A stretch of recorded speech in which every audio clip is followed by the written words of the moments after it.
Hello, everybody. Good afternoon. My name is Bill Mack. I'm the director of the Center for Chinese Research here at the ISF Academy. So today we are very honored to have a very distinguished speaker, Professor Elizabeth Sin, who will be speaking to us on the topic of immigration from/through Hong Kong from 1850 to 1950. So just a brief introduction to Professor Sin. Professor Elizabeth Sin was born and raised in Hong Kong. She has written widely on Hong Kong history.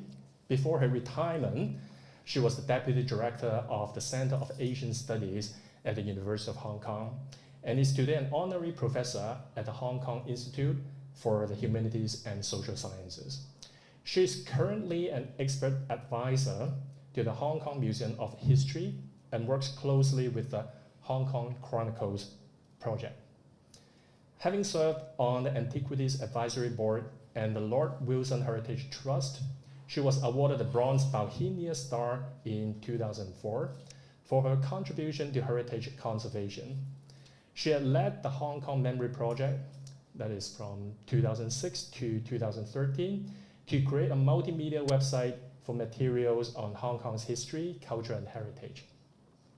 Her own favorite book is Pacific Crossing, California Gold, Chinese Migration, and the Making of Hong Kong. We just my own copy of the book. And there's also a Chinese translation for those who are interested. And her latest publication, Making Money in South China, Hoa Mei and His Silver Mountain Dream, published in the Journal of Hong Kong branch of the Royal Asiatic Society, which tells the history of the silver mine in Silver Mine Bay. Well, without further ado, the floor is yours, Professor Sin. Okay, thank you so much. Thank you so much. Can you hear me? Good. I'm delighted to be here. And let me thank the organizers for inviting me. I really love talking. I love talking about my research. And more than that, I love sharing my research interest and my research finding with others. And every time I talk, I know that I will get very challenging questions and stimulating questions in return. So that is, for me, extremely rewarding. So I look forward to interacting with you after this talk. I know the questions are supposed to be for after the talk, but at any point when you feel that you're really stuck and you don't know what I'm going on about, please do put your hands up and we will see what your question is and see if I can help you. All right? Yeah. But today we're going to talk about the in-between place, immigration from and through Hong Kong, 1850 to 1950. And I will talk about the in-between place later, because I think that is a very important concept. But I also call it immigration from and through Hong Kong, because most of the people who emigrated from Hong Kong were actually not living in Hong Kong. And they only used Hong Kong as a transit port on the way of when they relocate from the home villages, mostly in South China, to some overseas location. All right, so this is why I use from and through Hong Kong. By the end of the 19th century and the early 20th centuries, there were some people going from Hong Kong who had actually lived in Hong Kong for a certain number of time, certain number of years, and maybe even several generations. So from the late 19th and early 20th century, we started having people going from the new territories. All right, but the numbers were really, really small compared to the people who came from other parts of China into Hong Kong on their way out to the outside world. So if we look at the numbers, we'll see 6.3 million Chinese traveled out from Hong Kong to all parts of the world between 1868 and 1939. And 1868 is the year when we started having really a fairly good statistics, right? And over 7 million Chinese traveled back to Hong Kong from all parts of the world between 1868 and 1939. Now, of course, these numbers don't sound very large to you, right? But if you go back to looking at the actual situation on the ground, we'll realize that these numbers are really big numbers.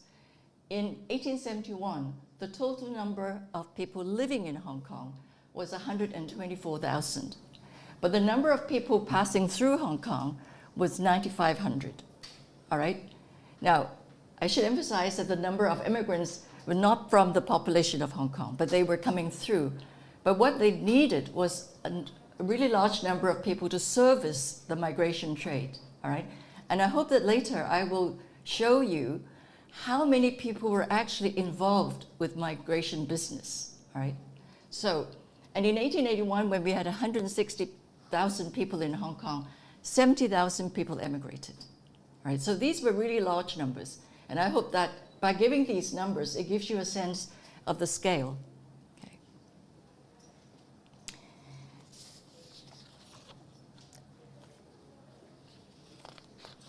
So what I'd like to do is to cover this subject, the immigration of people through Hong Kong, is to ask 5 questions, all right? Why did Chinese migrate? Where did they go? Why did they travel through Hong Kong? What was the impact of the gold rush, which I will talk about more fully? And what was the impact of migration on Hong Kong, right? So first, why did Chinese migrate? Chinese people actually were quite mobile. They were much more mobile than we thought they were. And there was a lot of movement within China itself. Now, people going overseas, outside of Chinese territory, were fewer, all right? But they did start going out in different centuries. And from about the 16th century, when the Philippines were taken over by the Spanish, there was quite a big number of Chinese going from Fujian to the Philippines, all right? So this was the first big migration overseas. But the really big migration from our perspective is the 19th century, when really large numbers of Chinese went. So the question is, why did they go? Well, one very, very big, well, we still think of pull factors and push factors, all right? Although today, migration studies people have a more sort of nuanced study of what were pull factors and what were push factors. But let's just look at this using a simple formula, and that is the pull factors. There was a need for cheap labor after the abolition of slavery, all right? From 1833, the British government started a very big campaign to abolish slavery. They abolished slavery within Britain, but also they tried to abolish slavery around the world, all right? So they were sort of hegemons. So they said, slavery is bad. Everybody else had to say slavery was bad, all right? Everybody had to try and comply with the British laws, okay?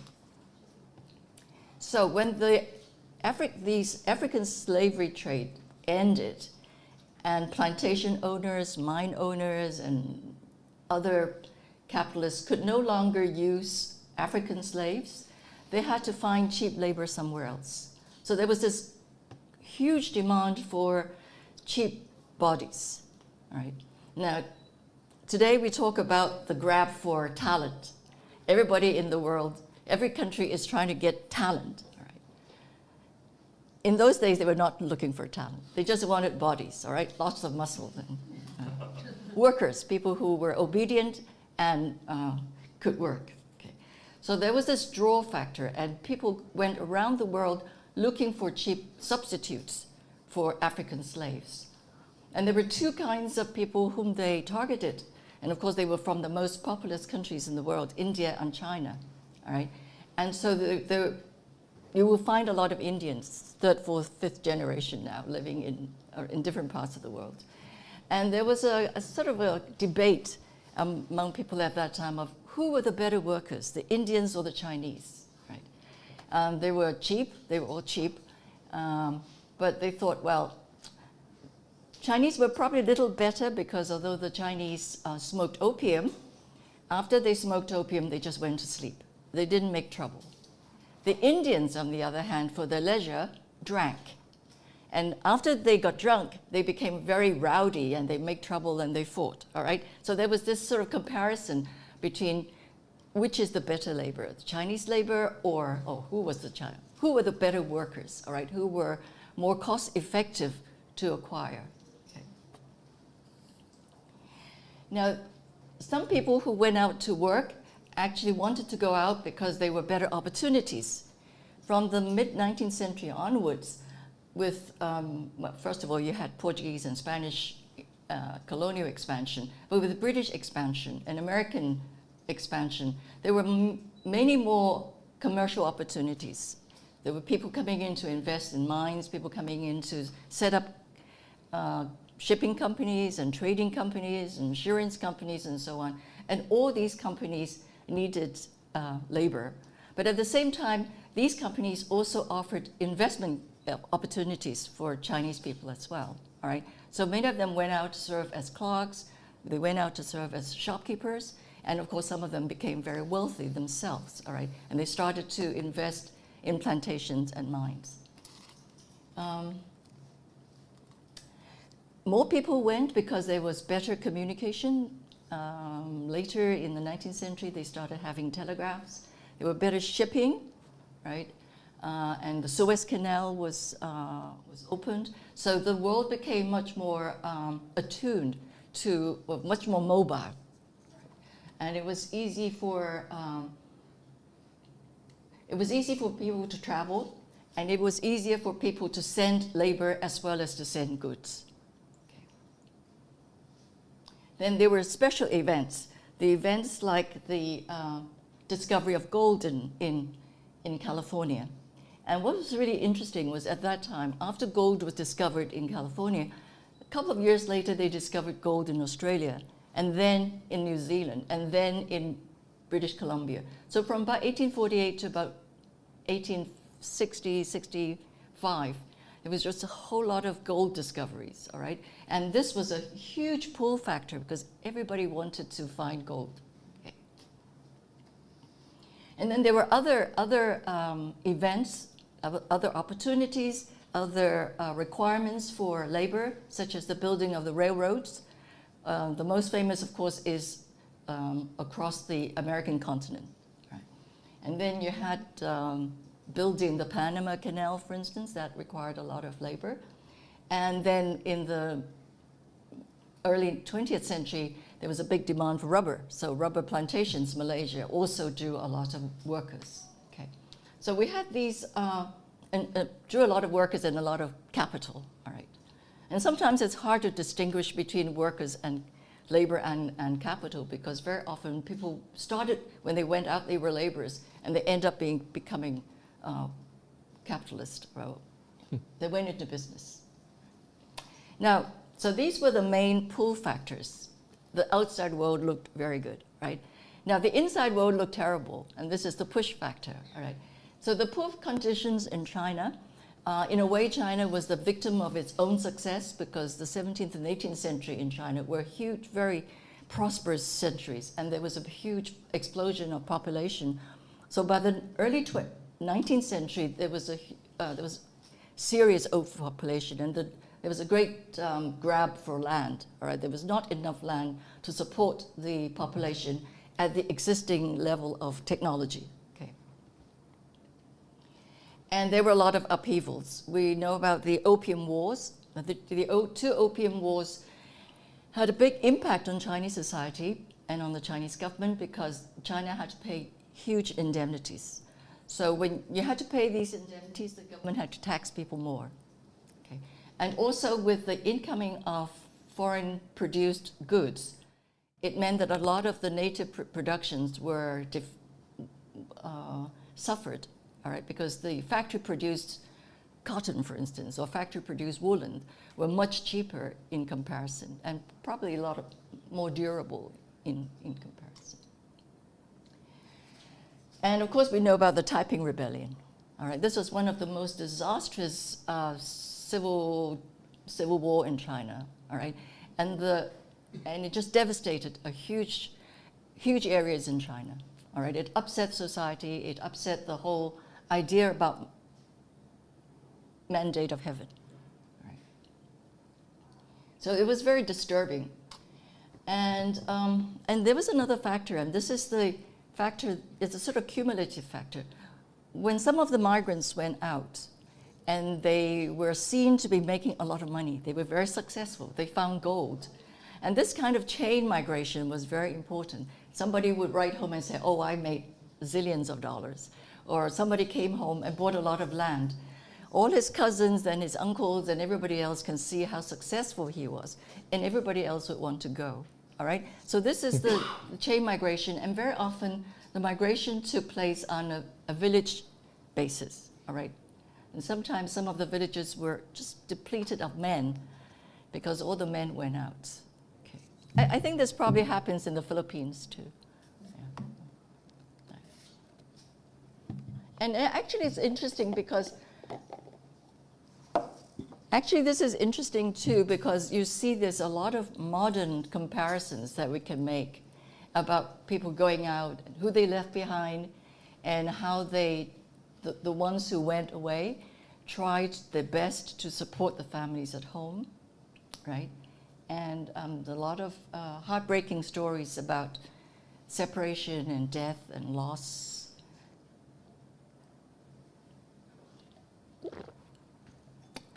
And we'll come to that. And it's a very, as I argue, I study history in order to understand human nature better, all right? And there are certain factors, certain things about human nature that doesn't really change.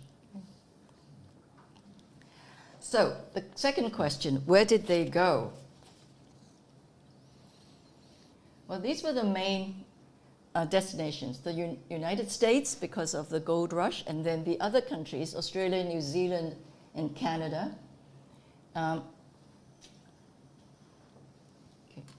So the red are what I call the gold countries, all right? So first it was California, and then British Columbia, and then Australia and New Zealand. Now, when the gold rush happened, it wasn't just Chinese going. People went from everywhere around the world, all right? I'll mention that a little later. And then there were people going to Mexico and Panama and Hawaii, across the Pacific. This was part of the Pacific migration. And then if you look at the green, it goes to Cuba and Caribbean, all right? So there was a third migration trajectory. Can you see the green one there? Mm. Yeah. So it actually goes around the world and comes back to Cuba, because in those days there was no Panama Canal. And so what happens was the people who wanted to go to Cuba, and Cuba was a huge migration hub because of the sugar plantation. And at one point in the 19th century, there were 180,000 Chinese migrants in Cuba. It was one of the biggest destinations for Chinese migration. And so a ship going to Cuba would take off from Hong Kong, go down to Singapore around the Magellan Strait, and then go around the Indian Ocean, then go down around the Cape of Good Hope in Africa. There was no Suez Canal, right? Across the Atlantic, and then across the Atlantic to end up there. All right. So it took a long, long time. And the Cuba migration was one of the saddest and most brutal migrations, partly because a lot of people died on board. It was just a long, long, long journey. A lot of people died on board, and because the conditions in Cuba were very poor. Right. Now we'll say a little bit more about that particular type of migration. Now, of course, there was also migration into Southeast Asia. So you see that sort of orange thing. And that actually includes the Dutch possessions. The Dutch possessions are the East India Company, which is Indonesia today, all right? And some of the Dutch possessions were in West Indies, in the Caribbean, all right? So Dutch Guyana and Suriname. Then they went to the Straits,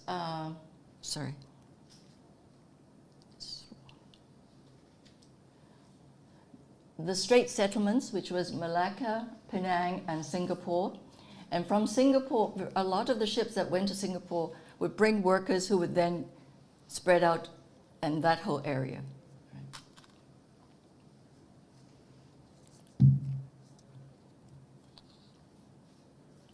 And then another group of the Hawaiian and the Pacific Islands. All right, there were a lot of people going to the South Pacific at different points, partly because they found very precious minerals in the Nauru Islands.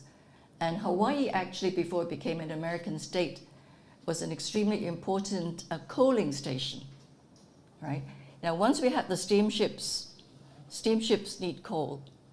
And if you look at how big the Pacific Ocean is, it was impossible at that time for a ship to travel, a steamship, to travel all the way from Asia to America without finding somewhere to pick up new coal. All right, so coaling was very, very important. Right?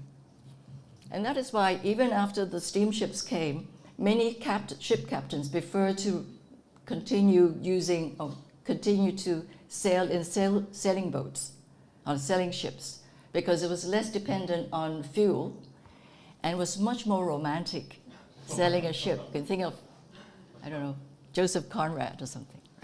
So steamships are kind of boring for some people, right? It's more predictable. But for maybe if you were traveling, you would prefer to travel in a steamship. And especially after 1867, when the first steamship line came to Hong Kong, there was scheduled sailings. So at first it was like 1st of every month, and the 15th of every month you have ships departing from Hong Kong for California, all right? There were also a lot of unscheduled voyages, and that is somebody would decide to charter a ship, so like charter planes today, right? People can decide to charter a plane, and you can decide when to fly, okay? So it was the same thing. There were a lot of chartered ships, but very few scheduled voyages. And that only came slowly. Right? And only with steamships were scheduled voyages possible. Right? But for many years, there was a sort of a war of attrition between sailing ships and steamships. Okay? And actually, steamships, when the winds were right, could sail from Hong Kong to California in about 34 days. That was a record, right? But most of them can do it in 40 days. However, so this is between Hong Kong and California. People coming from Liverpool, for instance, all right, or from New York, in order for them to go to California, they have to sail down the Atlantic coast, along the west coast, along the east coast of South Africa, around the Cape Horn, and then up. So it could take maybe 150 days, whereas from Hong Kong it's 30, 40 days. So for Hong Kong, it was almost natural that it became the sort of sister city with San Francisco. Okay. And that connection was extremely important.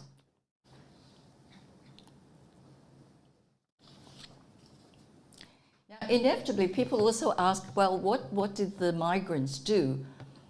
They were, as I said, they were mainly laborers and some business people, and some laborers became business people, all right? So it was, the laborers actually covered a big range of work. And there were seamen. A lot of people went out as seamen and then decided to settle. There were artisans. So a lot of Chinese carpenters were in demand overseas, right?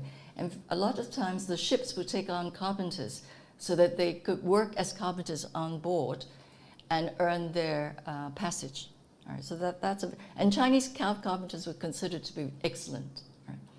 Now there were also people like stone workers from Hong Kong. One of the biggest exports from Hong Kong in the 1850s was granite. So a huge amount. We have very good granite in Hong Kong. You'll be surprised. It's one of Hong Kong's big products. All right. So a lot of granite was transported to California because San Francisco was just beginning as a city, or beginning as a town actually. It was a very, very small village, right?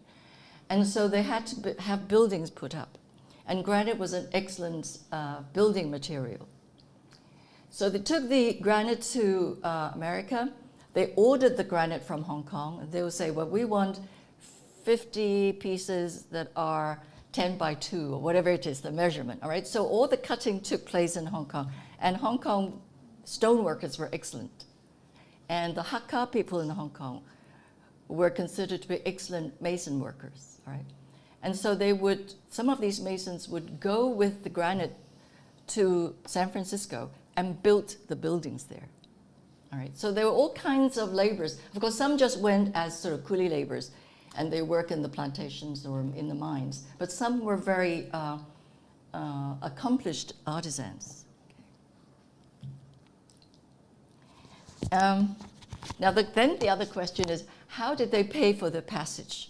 Right, it was actually from Hong Kong to San Francisco was quite inexpensive.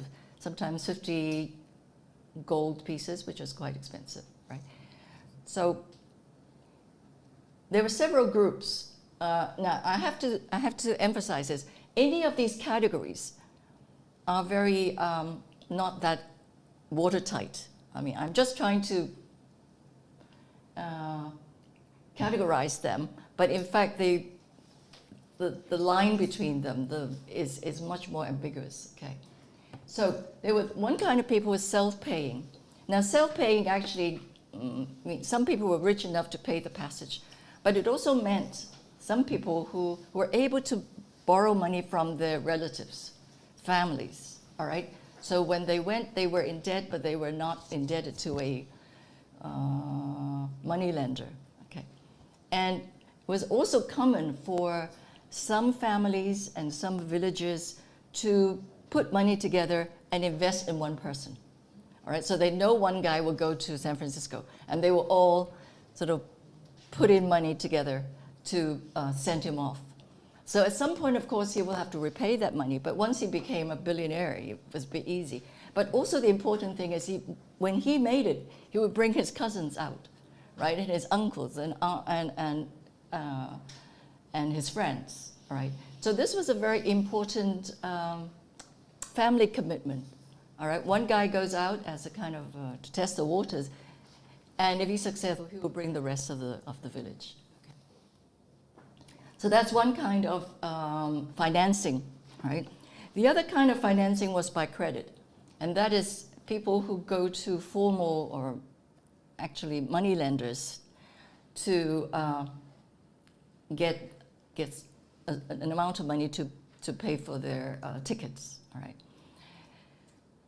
It was a big risk, because if you were a rich person and then somebody comes and says, oh, can you lend me $100 so I can take a boat to San Francisco, and you don't know who he was, you probably say no, because you don't know where he was going, right? You have no emails and there's no WhatsApp or anything. So once this person gets on a boat, he's lost. I mean, he's lost to you anyway. So it was a big risk, and therefore the interest rates were very high. All right, so only by having a high interest rate could the financier felt that his risk was worth taking.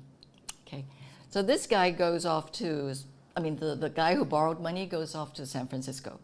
Now the lender, of course, has to make sure that he gets his money back, right? And so he would usually have an agent in San Francisco to make sure he would collect the money from this passenger, okay? So usually you have these branch companies, branch offices, agents, and so forth on the other side to make sure the debt is collected, all right? And this is very important, because these networks, once they were set up, could change into different kinds of networks. It could become trading networks. So this lender and his agent could become trading partners. And so if the trader, if the agent in San Francisco, if he collected $1,000 from all the debt on the debtors, $1,000 back to the lender in Hong Kong or in Guangzhou or wherever, or he can use this $1,000 and buy goods. So instead of sending the $1,000 in cash or in gold, he could send the $1,000 in say, American ginseng, Fa Kei Sam. All right. So this American ginseng will go to the ship, come back to Hong Kong, and it might cost $1,500 by then. So there was a profit to be made. Okay. So this kind of credit to passengers could be turned into trade finance. Okay. And this is really important because a lot of the money that passed between San Francisco and Hong Kong, which was huge amounts, did not take place in terms of money, but in terms of goods, in terms of cargo. Okay? And this is why these different financial and business transactions fed on each other. And there was another kind that is by sale. Now, some of the passengers were put on the boats against their will. All right, they would, because places like Peru and Cuba, where the conditions were very, very poor, and there was no confidence that they would ever return from these places. Very few people went willingly. So the labor contractors would kidnap men and throw them on the ships. All right. So kidnapping was one of the saddest and most common ways of getting bodies on board. Okay. Sometimes people were just kidnapped. Sometimes they would be drunk. They would be taken on board. Sometimes they would gamble and lost money, and they would owe a gambling debt, and they would go on board because they owed money. Sometimes people who were very, very poor would sell themselves and agree to sign to a contract, and they would be put on board, right? And sometimes you have people who would think they were going to San Francisco, and once they're on board, discover they were actually going to Indonesia, all right? So there was all kinds of fraud and all kinds of fraud taking place. And you know, this is interesting because I think of what's happening today. You know that we have a lot of people who were conned to going to Cambodia, right? Chinese from Indonesia and from Hong Kong and so forth. They were taken to Cambodia and thinking that they've got a job, all right? I mean, they did get a job, but then once they got there, they'll be detained and not allowed to leave. And they'll be made to do things like making scam calls and stuff like that. So it still happens today, right? When we think we're really well educated, and we think that we are really well informed, and when the communication is so modern and so efficient, and still it happens. And there's something human nature about it, right? When people are told of wonderful things, they will fall for them, all right? So this is they were sold. That is the person who was put on board, this passenger, his passage would be paid for him because he now became a contract worker, all right? And this person who is supposedly a contract worker, once he got to Cuba or to Peru, in the early days anyway, he would be sold as soon as he got off at the pier. And so he was really like a slave, all right? The highest bidder will buy the man as well as his contract. Okay. So these contract workers were supposed to protect the workers, but very often they did not protect the workers, all right? And many of these workers who went to Peru and Cuba actually never came back to China, all right? Because although the contract said they were 5-year contracts, nothing was said about what happened after 5 years, all right? So if you can't make your way back to China after 5 years, you've had it. Whereas later, some of the contracts will say after 5 years, the employer will be responsible for getting you a passage back to China. All right. So this is the contract itself. The terms could be very brutal, And because the worker himself had no idea what was in the contract, would be totally helpless. All right? So all kinds of things were going on with this migration. A lot of people were, some of the women, for instance, were told that they would find jobs as domestic servants in Singapore. All right? So they would get on a boat, and then when they got there, they discovered that they were actually prostitutes. All right? So there were a lot of these, I don't think misinformation is the right word, but defrauding, and people were being conned. All right?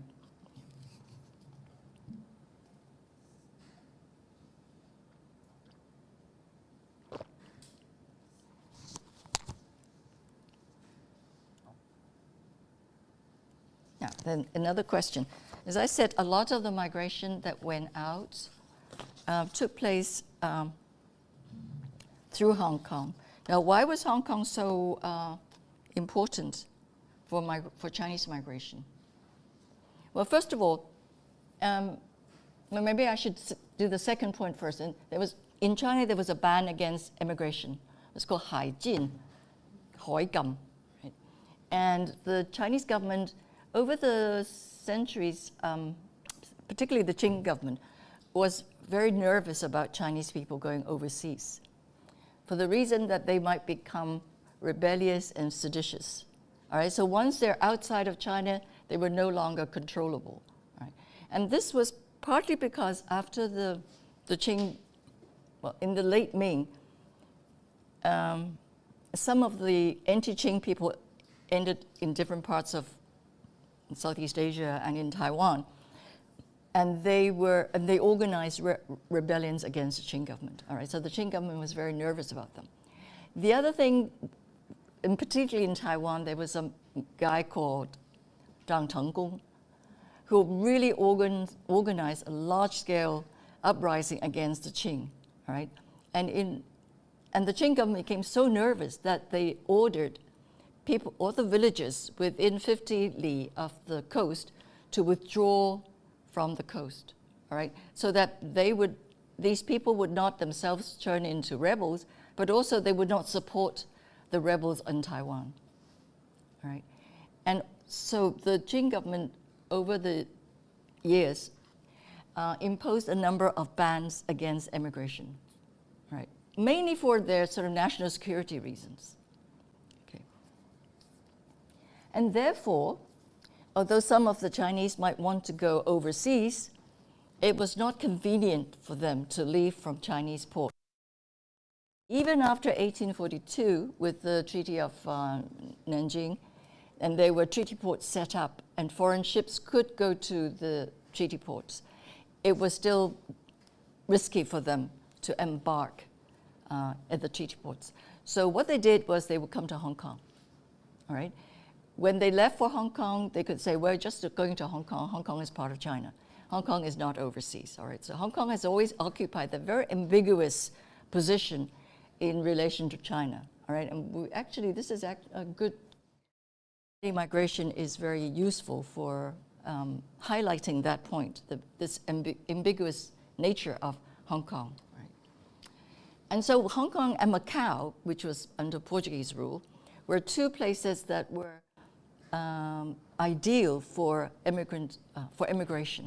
Okay, so people would come to Macau, they would come to Hong Kong, claiming that they were actually just traveling in China, but once they got into Hong Kong, they could go anywhere they wanted. All right.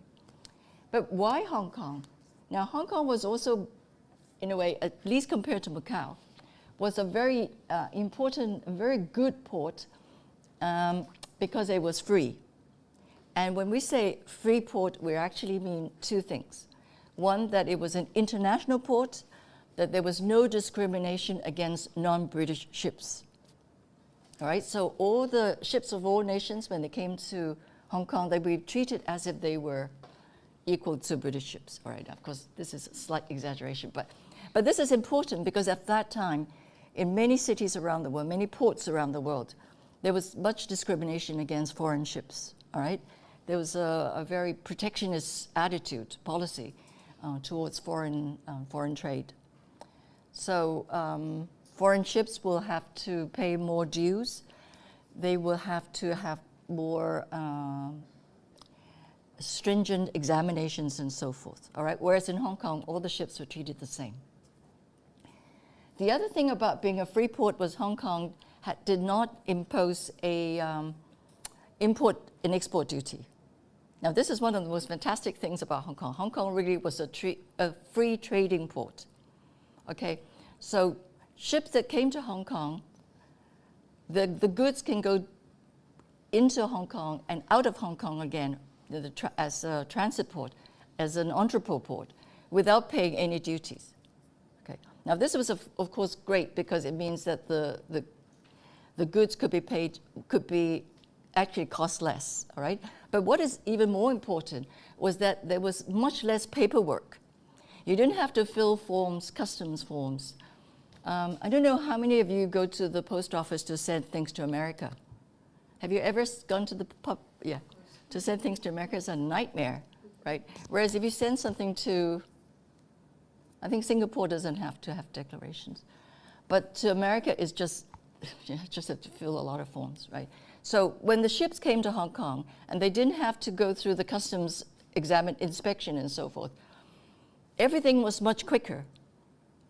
And time was money. If you don't have to spend so much time being stuck in Hong Kong to check all the customs papers and so forth, you can move out much quicker, all right? So, and you'd have to pay something called wharfage, all right? You pay less for the stores, you pay less for seamen, because when the ship is in port, you don't have to pay the seamen because nothing was happening, right?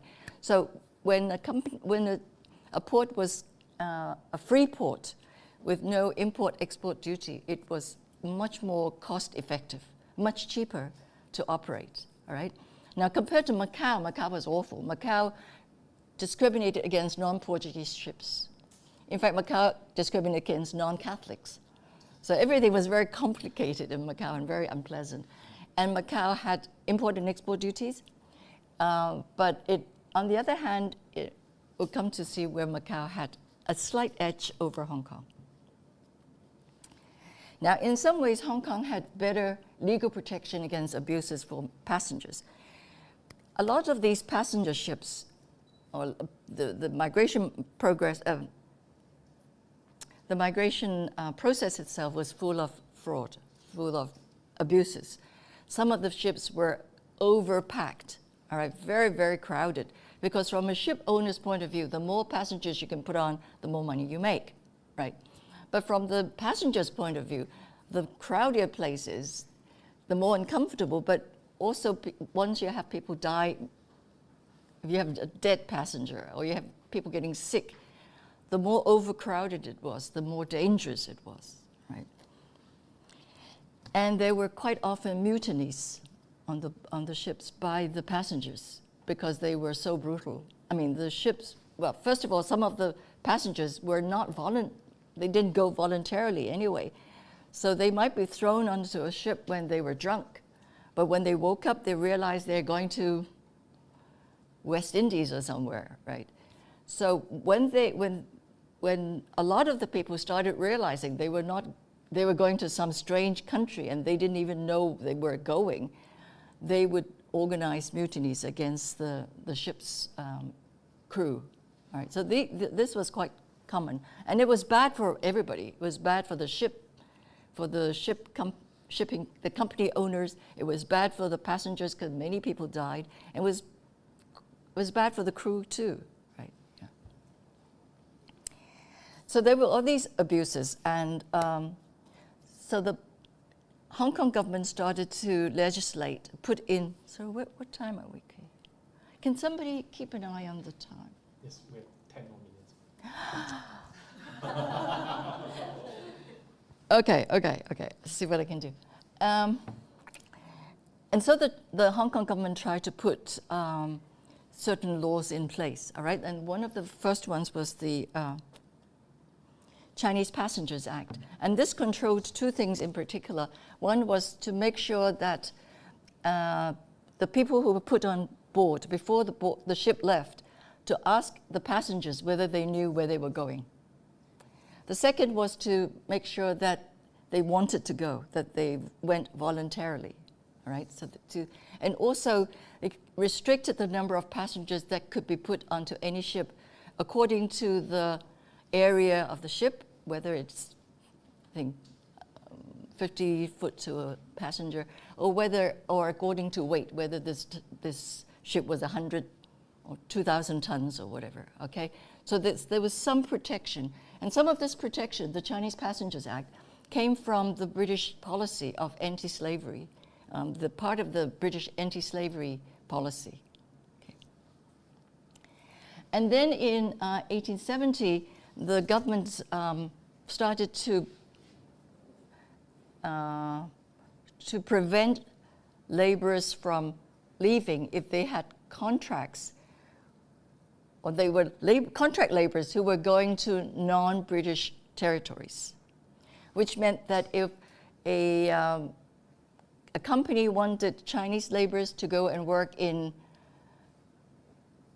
Dutch Guiana, right, and wanted contract laborers, they could not take ship from Hong Kong. All right.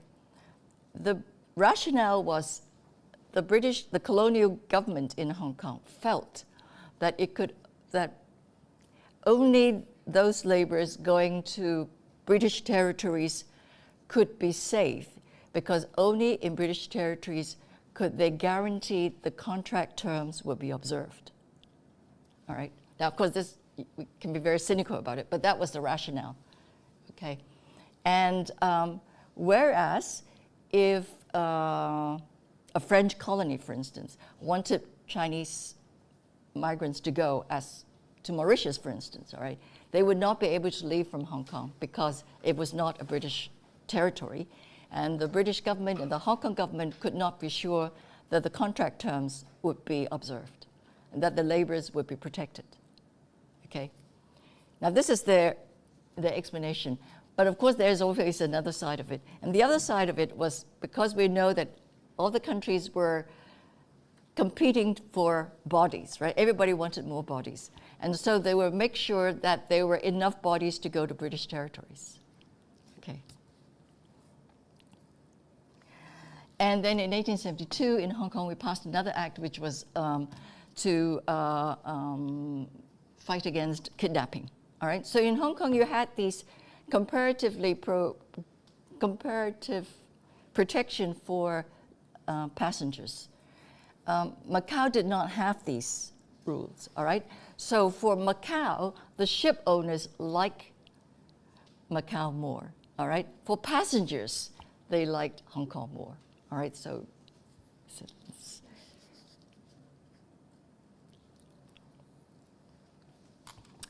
and one of the reasons, of course, because Hong Kong was is in the mouth of the Pearl River Delta. I think we have to really, really hurry. Yeah. Hong Kong is right at, and most of the people who went from the Pearl River Delta, it's very easy for them to take ship to Hong Kong. All right, we'll come back to that. But the fact that Hong Kong, Guangzhou were so close, and a lot of financing came from Guangzhou. A lot of the people came from the counties around Hong Kong. That was a very important point. That was another reason why Hong Kong was such a popular and such an important immigrant port. Okay, let me go back here. Okay, and Hong Kong was considered safe. Many of the people who went aboard, particularly people who made money in Australia and Hong Kong, would come to Hong Kong and invest in Hong Kong. They would send the money to Hong Kong to buy property. They would come to Hong Kong to set up business. So one of the most famous businesses in Hong Kong, the Wing On and the Sincere companies, were set up by people who returned from Australia, immigrants. Immigrants who returned from Australia. I'm sure you all know the Wing On and Sincere companies, right? Yeah. My time management is very poor. Anyway, so we have the gold rush. We have the Chinese going everywhere and to find gold in California and New Zealand, and you can see it's, for some reason, they're all around the Pacific. All right, this is a good story. So where did the migrants come from? So most of them, for the gold, all right, to California and the other gold countries. When they first went to San Francisco, they called it Gold Mountain, Gamsan, Jinshan. And then when gold was discovered in Australia, Australia became the new Gold Mountain, the Xin Jinshan, and San Francisco became the Jiu Jinshan, right? But in fact, this term, Jinshan, became a very broad term because everybody, in people's minds, any place that where they can make easy money is Jinshan. And these are some of the numbers of people going from counties in the south, in the Pearl River area. Do we have any Toisan people here? Any Toisan people here? Okay. Well, they were from Seyap, Siyi, they were the main, largest numbers. But I want you to see this because just to show that where the origins were, how many there were, and the number of people who died actually. Between this period, right? And when they went abroad, they sent money home. This is from Kaiping. They sent money home to build really very grand homes. And so everybody around would say, wow, this guy went to Gold Mountain and makes so much money, so we have to go too. We have to make sure our sons go and make sure that our daughter marry somebody who went, all right? So this whole image grew up, and it's more. Now these are immigrants from Hong Kong, from the new territories, all right? These people, this is in Songjing, Sanxun. They went to Southeast Asia. And when they came back, they decided to settle in Hong Kong, in this place called Songjing, Sanxun. Hakka people, and many of them were Christians, all right? So the Hakka, especially those who went to North Borneo, had a particular community, which was a Christian community. And this is in Wuhan in New Territories. And a villager went over to Annam, made a lot of money, came back and built this home. All right. So you can see there's a certain common, the designs were quite common among these homes, all right? And what was the impact of migration on Hong Kong? I'm going to make this really, really quick. When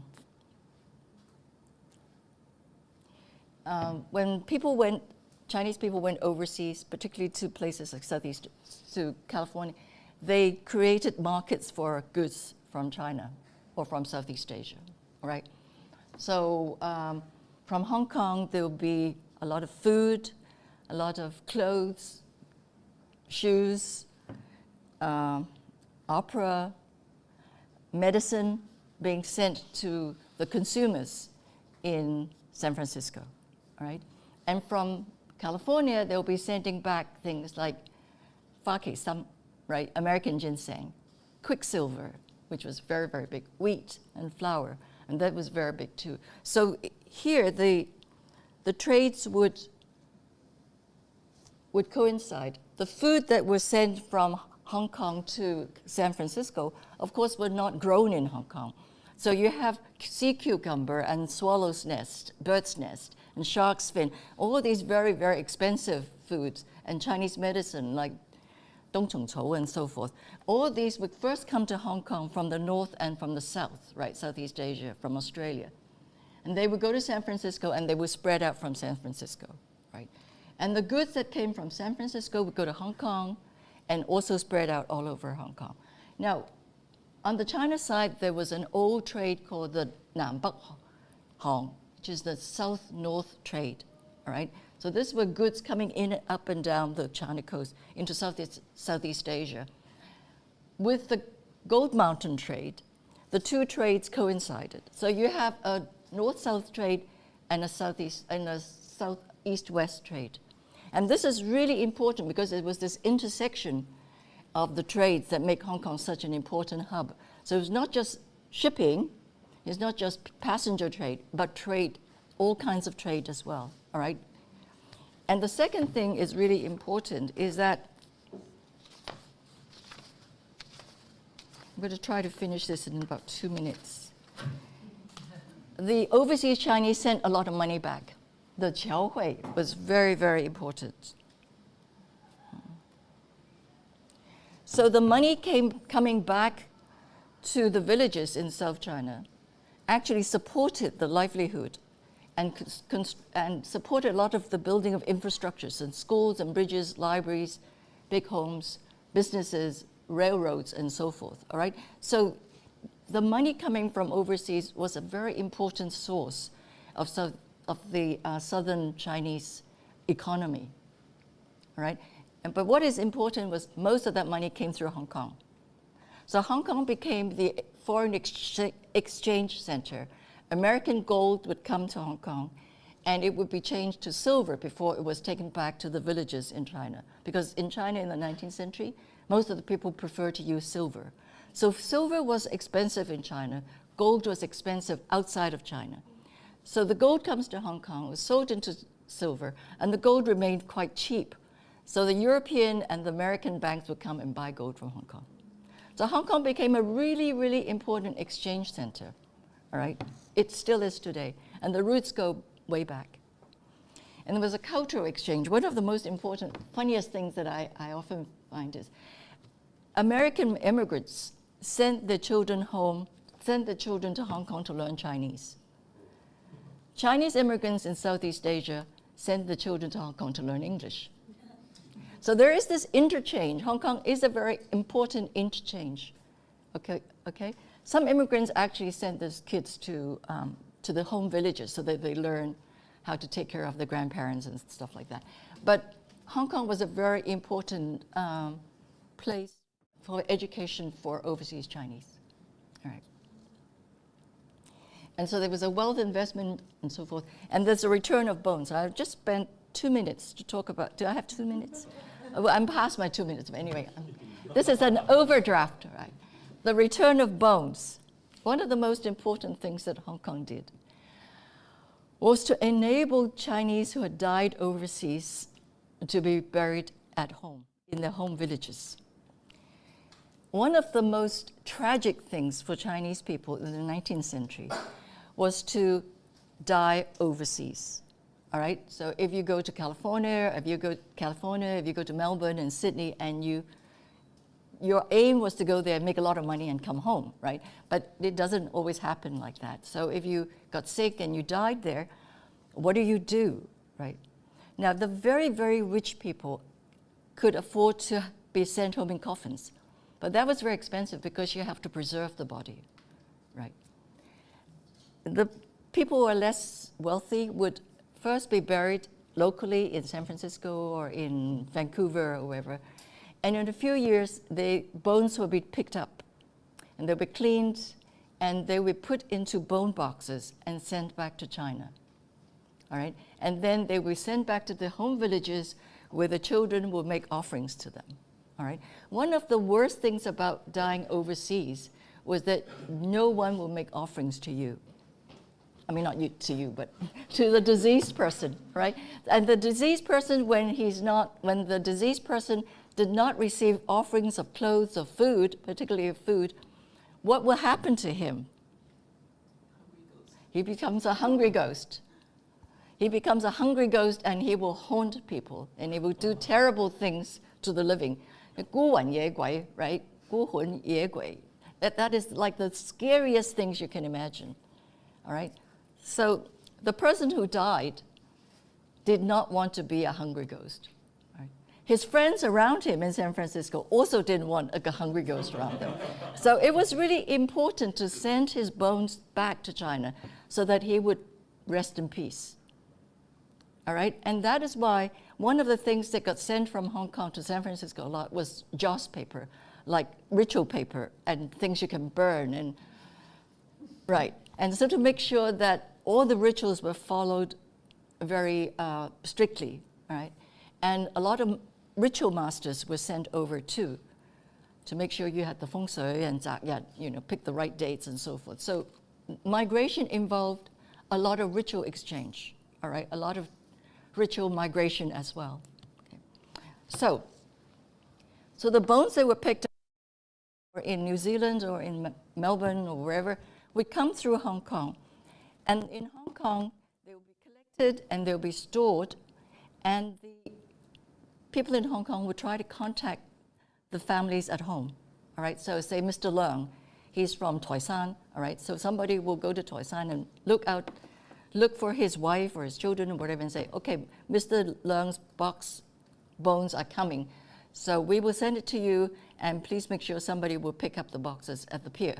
Okay, so there was a lot of work, because even finding the bones in San Francisco would be very difficult.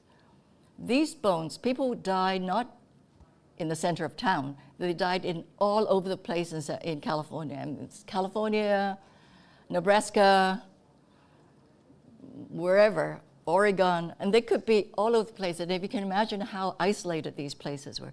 And very often, they would be told, okay, Mr. Leung died somewhere. And sometimes they had to hire Indian scouts to take them to these places, and to take the horses and the donkeys up there, right? So that's a long, long, very hard work. So they would go and they would try and find the burial place, and they would exhume the bones, put it in and they do all kinds of rituals to make sure that everything was clean. Now, sometimes they didn't find the bones. And when they didn't find the bones, the ritual master will call for the spirit of this person to come back and put it in a box. And this is the zhao hun shang. All right? So this xiang would, just like bone boxes, they would put it aside. The person's name would be put in a silver medal and put aside. And all these will be transported back to Hong Kong. All right? And in Hong Kong, the organizations would contact the homes, the families, to wait for these things to go there, all right? And today, of course, we look at this and say, wow, this is interesting. But in those days, it really meant a lot to the man who died, to his friends overseas, and to the families, right? Oops. I can't make this move. Click out of the box for a second, so just move the mouse. Yeah. Okay. Oh, this is the Dongwa Hospital coffin home. It's just along Victoria Road, and you probably pass it every day you come to work. It's where all the cemeteries are. This is the Dongwa Hospital coffin home. And many, many thousands and thousands of coffins, and the bone boxes are there, okay? That came back from all over the world, would be stored here until they were ready to ship back to the home villages. I mean, it's a fantastic, I think it's a fantastic story in human history, that so many people were able to be buried back in the home villages. But not only that, but how many people were involved in making this possible, right? And so this is when they're one of the graves of the person who was buried back. And this is a really amazing map. This is the Dongwa Hospital story. And they used the documents, they used the records in the Dongwa coffin home to identify the places that had sent coffins back to Hong Kong and from Hong Kong back to China, all right? So you can see they were actually practically all over the world. Now, of course, Europe didn't count that much any time before the mid-20th century, all right? So before the mid-20th century, most of it was Southeast Asia, North America, South America, Australia, and the Pacific Islands, all right? So these places all sent their coffins back through China to the home villages. And most of the home villages are along the south coast, actually. It's just an enormous undertaking, and it's global, right? And it's just a very moving story. And in the process of doing all that, we have a lot of networks are built up. I know. Okay. So So as a result of this, a lot of charities grew up, and particularly the charitable organization, the Dongma Hospital, which was set up to take care of the immigrants, to take care of their dead immigrants as well, right? And to make sure everything was okay. So you had lots of networks that were set up, and these networks were intersected each other, okay? And so my conclusion, migration was important to Hong Kong, both the going out and the coming back, right? Hong Kong was important to Chinese migration, and Hong Kong was important to the Chinese diaspora as a whole. Okay, and I just want to emphasize this term, the in-between place I've used. Hong Kong is a transient place, but it shows that the migration doesn't always go from just A to B. In the process, people pass through different points, all right? And these points could all be very important in shaping the migration experience and shaping the migration process. Okay, I'm just going to end this with one last photograph. And this is the waterfront of Hong Kong in the 1920s. This is the Xianxi Gongxi. You see the word Xian? There's Xianxi the Gongxi. You know where it is now. It's about the same. And there are a lot of inns in the waterfront, all right? A lot of inns where the migrants could to stay overnight, and a lot of the Gold Mountain countries there. And there's something called there's a bigger, slightly bigger, the 大有鸦片公司, right? And this is the opium company. Opium was very, very big. Opium was one of the main exports from Hong Kong, prepared opium. Right. It was a very, very big thing. One day we can talk about opium. And there are banks that would change your currencies. And so I love this photograph because it shows how much Hong Kong faces the world. All right, you look at yeah. Okay. Well, let us give Professor Sin a big round of applause. I think you would all agree with me that in a short 1 hour time we have a fantastic history of Hong Kong, and a lot of us here from Hong Kong, we all have some story connected to this topic from our grandparents' generation. So without further ado, let us take the time for some questions, which I'm sure that you may have, and this is a fantastic opportunity for also those who are joining us online. You may leave some question in the I believe in the chat box, or if among our audience you have questions, please just raise your hand and tell us who you are, and yes, please. Thank you for your fantastic presentation today. I'm Ying Hong Huang from Original Global University. I'm a professor there. Actually, from my own background, I understand quite well about your talk because most of my grandpa is the only one who stayed in the mainland China, and all his brothers, even his either brother or his younger brothers, which has immigrated to all parts of the world. So I quite understand many of your presentations and findings here. But there's one question from my mind. I come up, why your research year stopped at the year of 1950? I guess there's some reason for me. I have my answer, but I would like to ask you, why you stop here? Just because there's some kind of watershed of the year there, or just because you want? Yes, 100 years.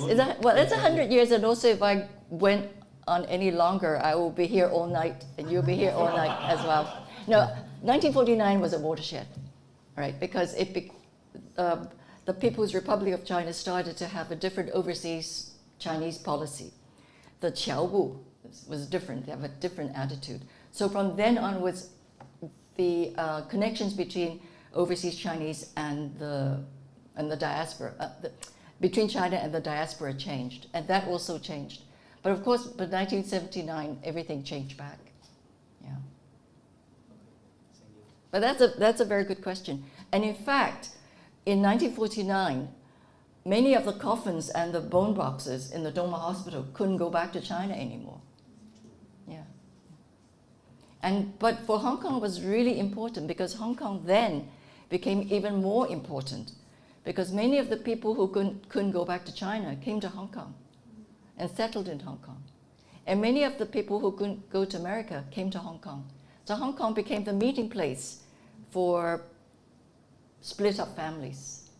Yeah. And also really important, I think this is really important, because after that, after China became more isolated, Hong Kong became, to overseas Chinese, particularly to young people, Hong Kong became the image of modern China. So they watch Hong Kong TV, they watch Hong Kong movies, they bought Hong Kong magazines and read Hong Kong books, right? So for the period that China was closed, from about 1950 to 78, 79, Hong Kong was, to many overseas Chinese, modern China. Yeah. And I think if you are interested, you should study that period. Yeah. So in a way, Hong Kong was not the bridge, Hong Kong was it, right? Yeah. We are running slightly out of time because our next part will be the discussion Okay. among of you discussant. But before we move to that, do we have another question? A short one. If not, then we'll have a slight break of, let's say, 2 minutes. So before we do that, let us thank once again those who are joining us online. We will end our online program here.